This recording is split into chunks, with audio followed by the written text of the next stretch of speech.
Somos tres. Bueno, como todos los lunes, mate, bizcochito, torta frita y un diálogo con un amigo, como lo es Miguel Ignacio Ponce. ¿Cómo te va, Miguelito? Buen día. Pero qué alegría escucharlos, ¿eh? Igualmente, Miguel. Bueno, Miguelito, qué fin de, ¿no? Elecciones en Santa Fe, cómo están divididos, cómo quedó Cambiemos en tercer lugar, cómo definen, a ver, entre Bielsa, la hermana menor, ¿no? Del técnico, y cómo se da también el posicionamiento del socialismo y cuál es la lectura que hace el gobierno y especialmente la Unión Cívica Radical. Sí, te diría, primer asunto, que esto continúa una serie.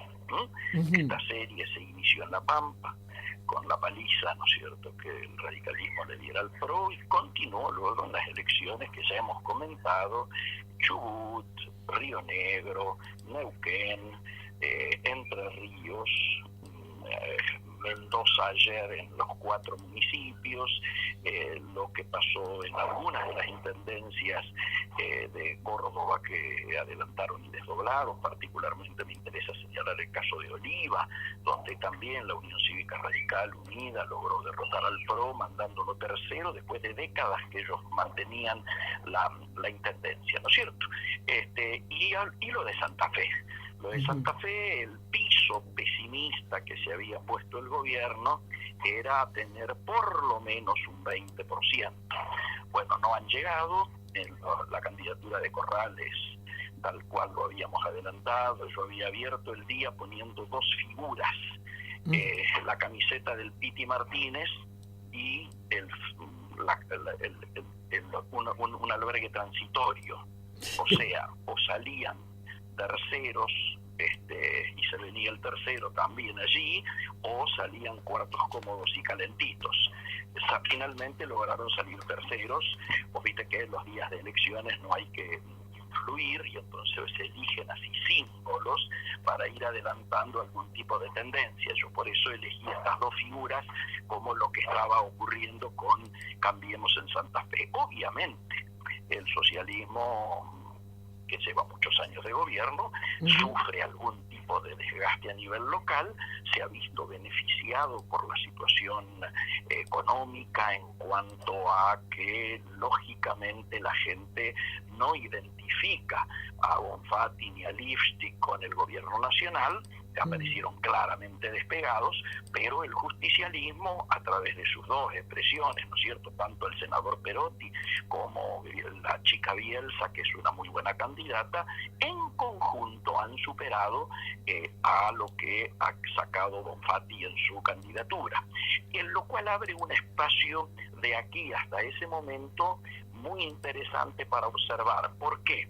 Porque se supone, yo hablé ayer y anoche y esta mañana con gente del gobierno provincial, ellos especulan con 2 tipos de aportes a la candidatura de Bonfatti. Por un lado, la mitad de los votos de Bielsa son votos enojados con Bonfatti, básicamente porque lo acusan de haber apoyado todas las leyes desde el Senado, ¿no es cierto?, que pidió el gobierno. Y por otro lado, hay una acusación muy grande que tiene que ver con la privatización del Banco de Santa Fe, del que lo hacen responsable a Bonfatti en su momento, como vocero de lo que era el menemismo en aquel tiempo. Claro, Bueno, claro. lo concreto es que ese sector, más los votos que desde una mirada de voto útil podría perder Corral a partir de ahora, y también ir a Lipstick para impedir el triunfo del peronismo, eso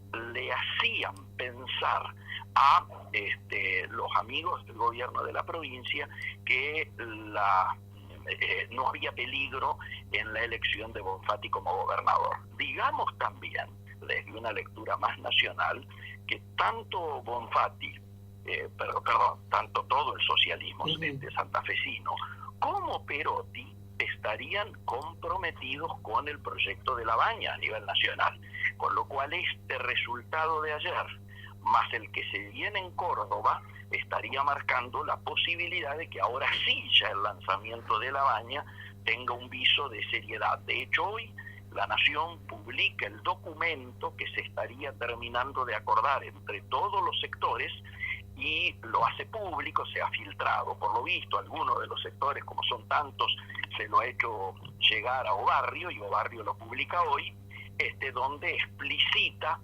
varias iniciativas, pero particularmente toma una que nosotros venimos reclamando y que vos me la habrás escuchado decir muchas veces, que es que la necesidad de un acuerdo político, económico y social se materialice a través de un consejo político, económico y social por ley, que es una ley que está pendiente en el Parlamento y que obviamente Labaña y la gente que lo siga se compromete a institucionalizar lo antes posible como manera de enfrentar la crisis. Así que desde esa perspectiva, yo diría, por más que no me guste que se filtren documentos antes de estar acordados en su detalle final, debo decir que el contenido parece positivo y estaría adelantando una necesidad de acelerar definiciones, y no es casual que aparezca hoy después de lo ocurrido en Santa Fe.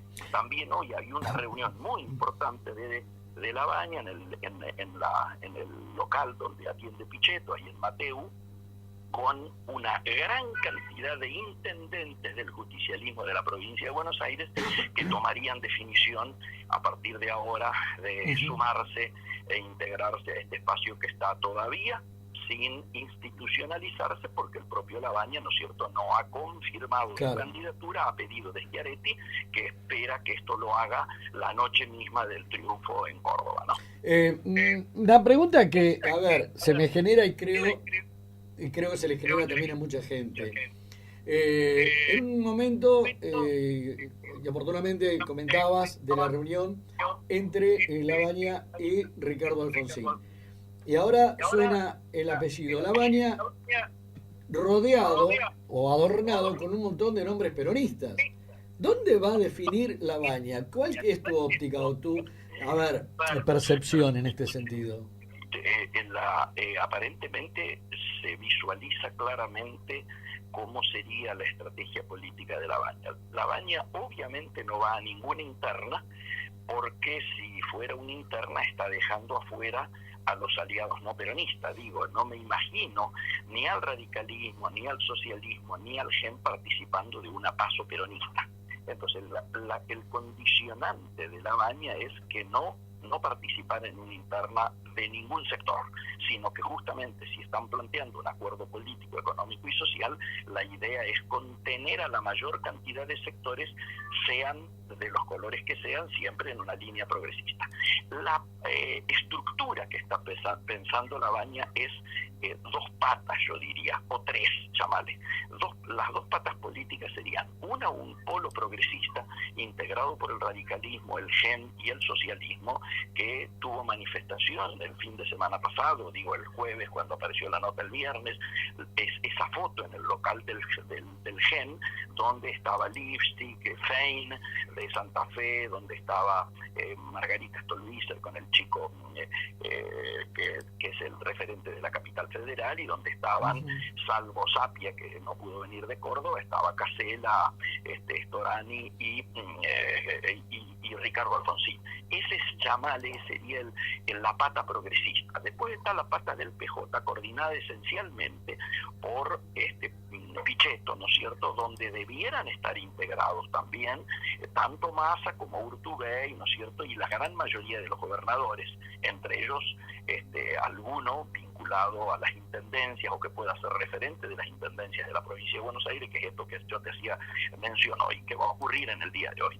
Y la tercera pata, diríamos, el sindicalismo, que es más fácil, porque esa pata, diríamos, no busca integración en listas, por lo menos a priori, ¿no es cierto?, sino que las satisfacciones que ellos buscan pasan por otro lado. Pasa precisamente por cómo se constituyen las reformas impositivas, las reformas laborales, o todo lo que tenga que ver con el accionar habitual del sindicalismo, ¿no? Claro, yo entiendo entonces que Labaña, en cierta manera, está, o propone al menos, prácticamente lo mismo que está haciendo Cambiemos, una reforma laboral, el sistema impositivo, etcétera, es muy parecido. Entonces estaríamos ante un panorama muy similar. La línea inversa. Mientras el Cambiemos Hoy o la ratificación de Macri plantearía, en caso de ser reelecto, más ajuste, y por lo tanto en caso de plantear una reforma impositiva iría en la dirección opuesta al planteamiento de reforma impositiva que venimos haciendo nosotros. Nosotros venimos planteando que hay que levantar todo impuesto que grave el salario, la producción, las pymes, las economías regionales, y gravar a aquellos sectores que tienen mayor poder contributivo. No es esa la posición del PRO en estos tiempos, ¿no? Ni la ha sido nunca. Se supone que la búsqueda de esa reforma es esencial para poder pensar en algún programa de crecimiento y desarrollo. Una de las cosas que por ahí interpreto, y creo que el común de la gente también, es que en esto que Lavagna aparece por un lado, aparece por otro, con determinados apellidos radicales, Cambiemos, o peronistas, o kirchneristas. Y lo que no quiere Lavagna es que haya una interna donde diga Lavagna Cristina, por ejemplo, o Pichetto, Lavagna Ricardo Alfonsín. ¿A eso te referías?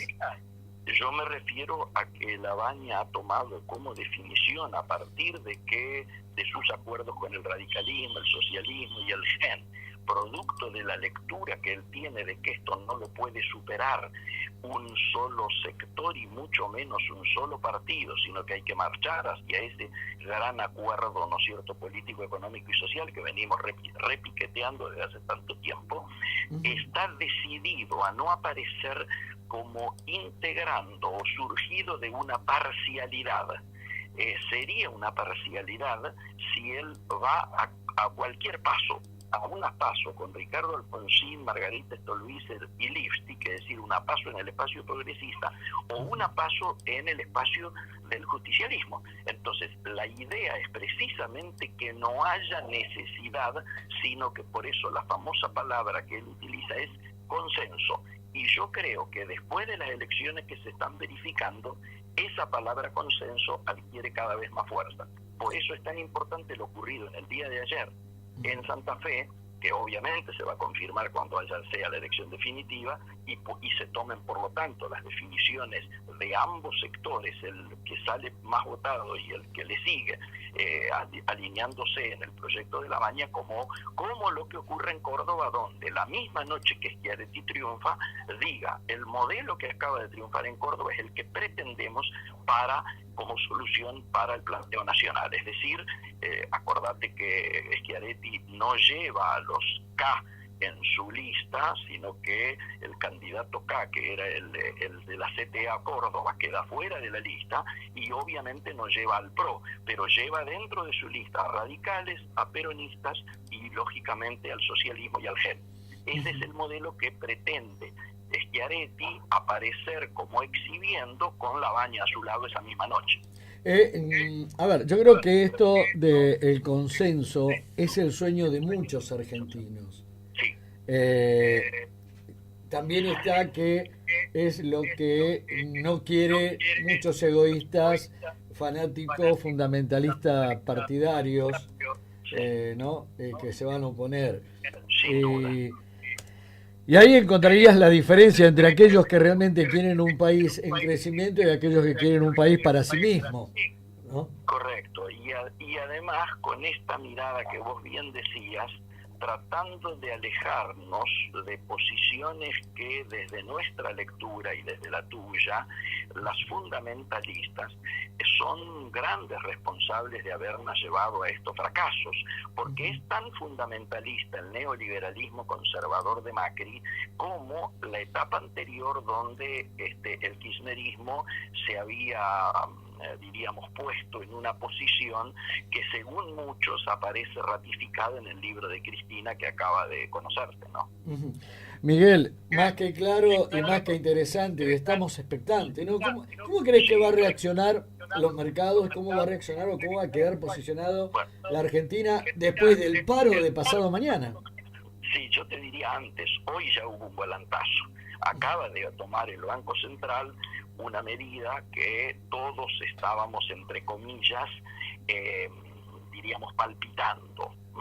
Después de los procesos de volatilización cambiaria que se vivieron fundamentalmente el día jueves, algo menos el viernes, pero que hicieron de que el gobierno se diera cuenta de que uno de sus argumentos centrales en términos electorales, y es posible que precisamente eso es lo que haya pagado en gran medida Corral en la elección de ayer, era retener el valor del dólar y tratar de generar o minimizar la volatilidad cambiaria. En el día de hoy se acaba de conocer, hace media hora, yo acabo de subirlos a las redes, resoluciones del Banco Central que permiten utilizar los fondos de las reservas para vender sin límite por arriba de la brecha o por debajo de la brecha.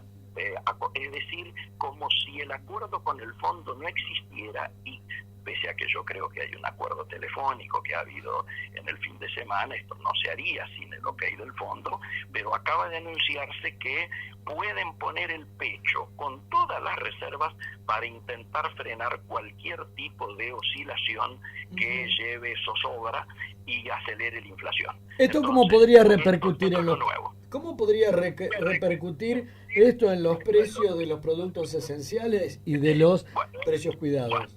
Bueno, el segundo elemento precisamente es que hay que mirar con mucha atención lo que ocurre en el día de hoy. Hoy era la fecha límite para que apareciera el listado. Este listado va a aparecer, yo diría, parcialmente. Ya el gobierno salió a anunciar que 2 o 3 productos, particularmente uno lácteo y alguno vinculado a hierbas, no van a estar, pero van a aparecer sustitutos. Ahora, tengamos en claro, ellos necesitan, el gobierno, necesita frenar la volatilidad cambiaria, porque este pacto de caballeros, como dicen ellos, ¿no es cierto?, que no es un acuerdo de precios y mucho menos un congelamiento, solamente tendrá vigencia estos 6 meses si y solo si los parámetros macroeconómicos, fundamentalmente la inflación y el dólar, se mantienen en este nivel de estabilidad planteado. Es decir, han generado un número tal de costos que prevé un dólar de hasta 49. Si de pronto el dólar pasara a más, los industriales se considerarían liberados del compromiso. Bueno, Miguelito, realmente amplia y clarísima tu explicación, tu disertación, tu clase de interpretación política para nosotros los esquelenses, para muchos de los que te seguimos a diario. Te mando un abrazo grande y por ahí el viernes estamos en contacto. Pero por supuesto que sí, siempre a disposición de ustedes. Un abrazo. Una alegría poder salir por tu radio. Igualmente. Chao, chao. Chao, chao. Bien, ahí lo escuchábamos entonces a Miguel Ignacio Ponce.